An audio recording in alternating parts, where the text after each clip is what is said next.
Hello, Mr. Klein. My name is Michael, and today I'll be interviewing you.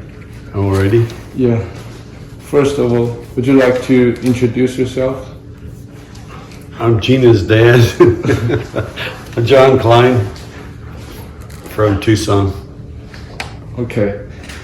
So, I found out like your childhood, you were growing up being very familiar with war. So, how was your childhood like? I was born in 1939 and we entered the Second World War in 41.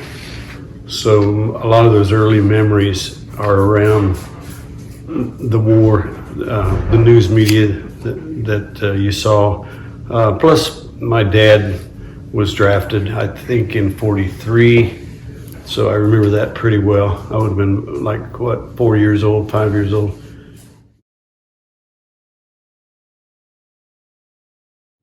Being so young, I don't think I really comprehended it until he was gone. But I remember once he went to the Great Lakes. That was the Navy training facility. I think maybe it still is, but at that time when you went there, they were shipping you out pretty quickly, I think they had like 6 weeks training and then they were gone. Mm-hmm. And he got lucky and they were sending him to the Pacific Theater. So he got a break, I think, of just a few days. And I can remember sitting in the house and somebody coming in the door. In those days, nobody locked doors. Mm-hmm. And it was dark and my mother said, "Who is that?" And I can remember real plain saying, "Yeah, that's my dad." And she jumped up from the table and ran and grabbed him. And so those kind of memories, I guess you never forget them really. They're pretty important. So was he allowed to come home? He just was there, I think, a week, and then they shipped him out into the Pacific. And he went to California first, mm-hmm. I believe San Diego, and then from there they shipped him to Guam. And he spent the rest of the war, then he was on the island of Guam. Okay. And so we didn't see him, I think, for 2 years.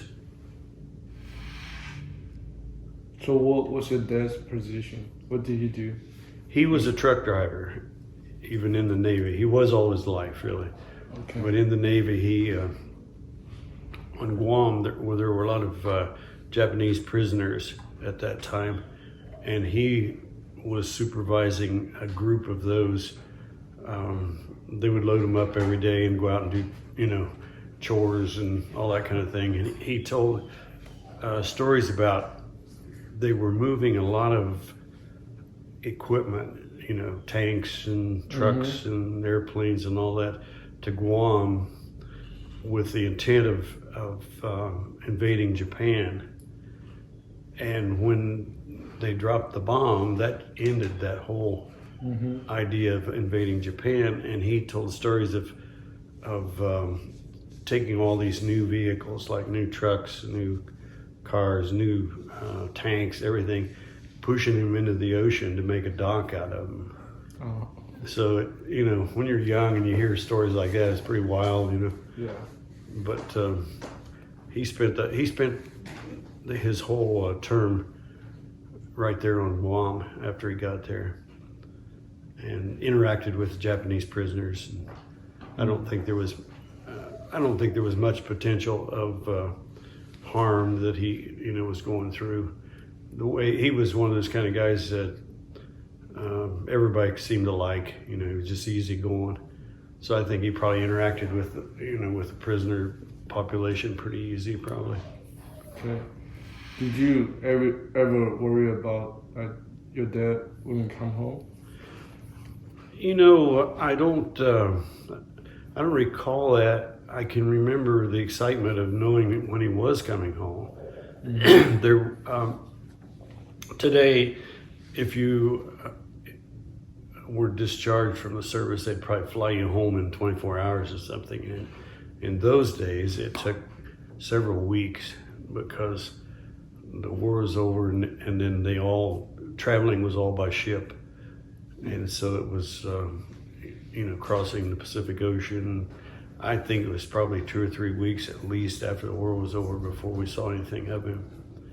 And then I can kind of remember he was coming in finally on a train from the West Coast, and I can remember everybody being excited. He's coming, kind of like that. Yeah. And going down to the train station knowing that he was going to be on it, So that was a pretty exciting time. You remember those things pretty plain, I think. Did you ever watch the war on TV, and how does it feel like? We didn't have a TV until in the 50s, probably 53 or 4 was our first TV. Mm-hmm. So everybody sat around a little radio Yeah. in those days, and that was the center of your news media, was sitting around that little radio. They called them a super heterodyne receiver, tubes and lit up and all that kind of stuff. But I remember that pretty plain. And I can remember my grandfather when they dropped that first bomb on Japan, the first nuclear bomb. I can remember him saying, "I wish they'd do another one and just end this thing. It's just too long, too hard on everybody." And of course, then they did within days, But I can remember that real plain, thinking, "Wow," Yeah. I don't think then anybody really comprehended what the atomic warfare would be like. I just think it was, beyond our comprehension for the time. Mm-hmm. But it was a very tough thing to do, I think, as a nation to do that. But they were estimating that we would lose tens of thousands of men to invade Japan. Japan was, they were going to protect their homeland. Yeah. And so it was probably either that or the sacrifice of a lot of life, Mm-hmm. So I guess you trust those decisions are correct. You always wonder about them. So the American dropped the second nuclear bombs? Yes, they were within a week or 10 days, something like that, from the first one to the second one. And then Japan surrendered immediately, So how did it affect your family or you? I think relief, probably. My family, there were, I think 4 members of the immediate family, or maybe, no, I think there were 6 members of the immediate family that were in the armed services at that time. So that was, you were affected pretty dramatically, really. Most of the young guys were gone. They were drafted and gone. And kind of became a matriarchal society, really, Mom took care of everything. And so you're affected that way. You, as a kid, you see it as normal. You don't see it as, something that's strange. But those early years, my father just wasn't there. I mean, it wasn't his fault. I mean, it was timing and wars and all that kind of stuff. But he just wasn't there. So I don't remember much interaction with him probably till, I would guess into the 50s before I really did, because even after he came, after the war was over, he was still a truck driver, so he was never home. But so I don't guess I look at it as being real negatively influenced at all. It was exciting to see him come home. Mm-hmm. So how did you feel when there's gonna be a war in Vietnam? At that time, I don't think that the general public probably questioned it as much as we would today. It was not a good thing at all. And by that time, you were exposed to the news media that opened up a lot of that. so that you saw what was going on, and it was upsetting. I was still pretty young, and I'm not sure that I questioned real hard about why we were there. After it was over, in a period of time, you start looking back on it and thinking, well, that was ridiculous, you know. But, you know, politics and all those things create so much of that.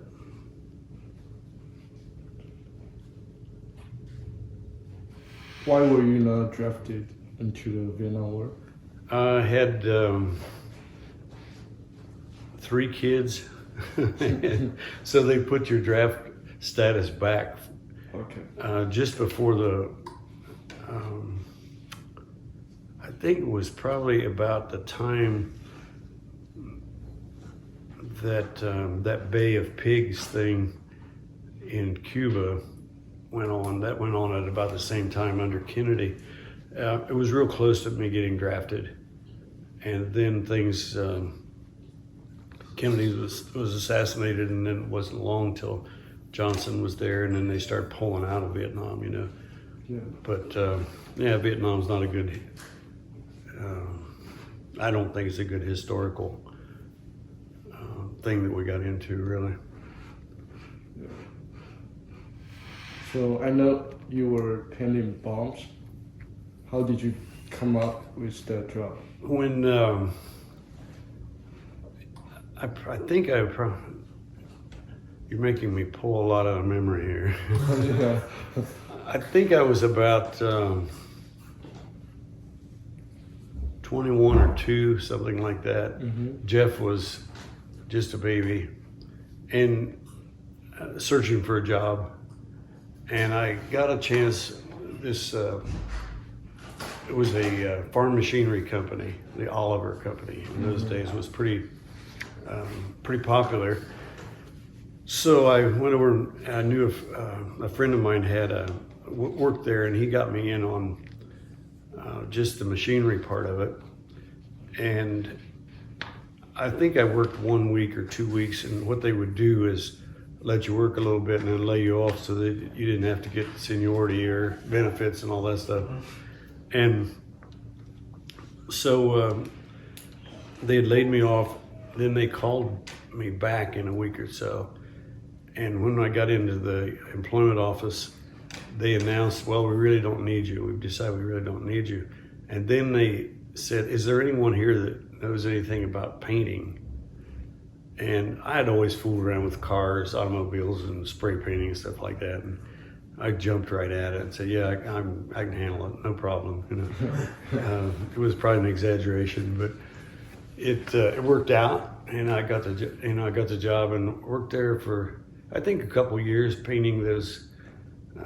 They were Navy bombs, and I suspect that if you put one in front of me today, I could paint it just like I did in those days. You were painting 300 a day, and that went on for months, you know. So those same muscular movements, I think I could still make them just exactly like it was then. So you were painting dumb bombs at that time? Yeah. And also I found out like there were many types of dumb bombs. They called them practice bombs, you know. Okay. But they loaded them up. I'm not sure what explosives they put in them, but they put something in where they could identify where they hit real easily.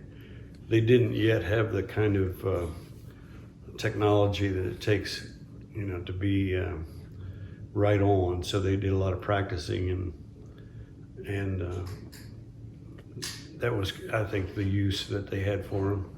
But it was a good job, and it paid me good, and I learned how to spray paint. You know how much does a dumb bomb weigh? I think those weighed about, when they had them all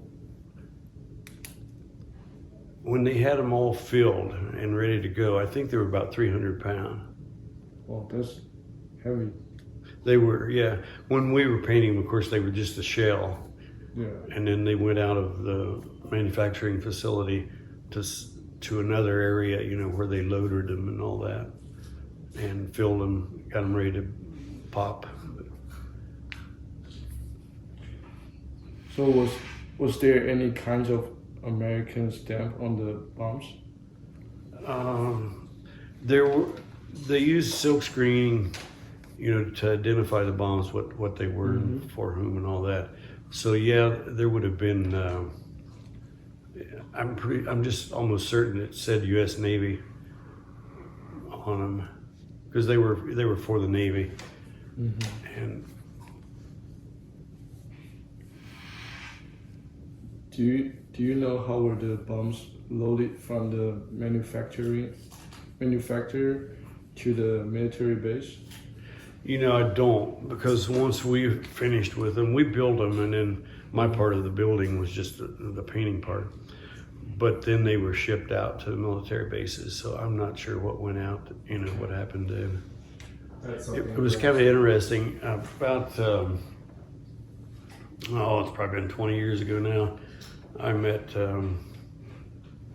Durango, Colorado, and walking down those streets, and there's like a pawn shop or a secondhand store or something, and there was one of those bombs in the window, and I thought, dang on, I should buy it, take it home. But I didn't, but sure brought back the memories. Yeah.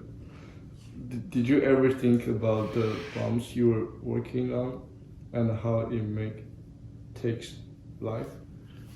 No, because those particular bombs, they were for practice. They weren't used in, because by this time the Vietnam War was over, and so they weren't used in that manner. But yeah, you thought about that. In that same facility, they did some containers for rockets and that kind of thing that you knew were going to be used. And yeah, you thought about it. So I think one of the things that happens to all of us is that it becomes distant.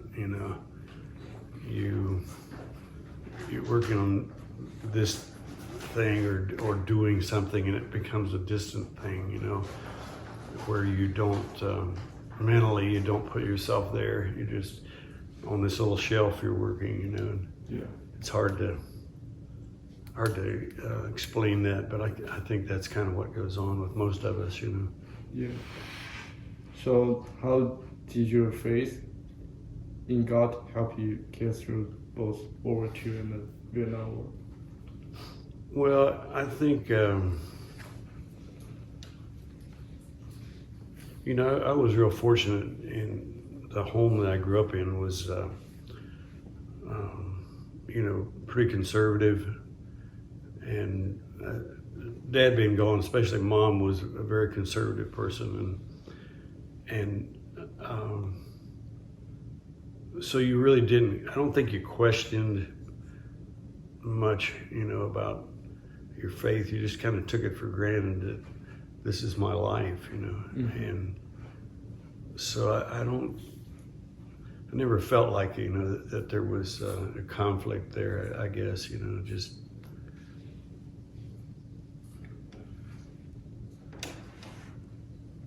Yeah, it just wasn't, I guess it just wasn't talked about that much. I don't know. Hey, some of it has to do with age too. When you're a teenager, things are a lot different, when you're young, as far as the way you look at stuff. Then as you get older, life becomes a lot more precious, and you start looking at things differently. My wife caught a mouse last week. I couldn't get it out of the trap without killing it, and it bothered me. And it seems crazy. And she said, you're losing it or something, but it's just the way that's part of aging. It just becomes real precious. Life becomes real precious, and I think that's along our faith too. That we're not we're not a brutal group at all. I think the conservative Christian is, their faith is so important, and it becomes such a part of your life that you just, I think you recognize that and how important it is. and it becomes a lifestyle. I don't think you question it. It's a guiding force that you don't, at least for me, and so I don't feel like I have to hide something or, or live in that manner. That you just being open and honest, and that's what gives us security. At least I think that's what gives us our security and our boundaries. Help us live a productive life, really. That's not a very good philosophical answer, maybe, but I don't know what else. Thank you for being here today and sharing. Oh, no problem. It's always fun to talk. Just blow off, Yeah, that was awesome.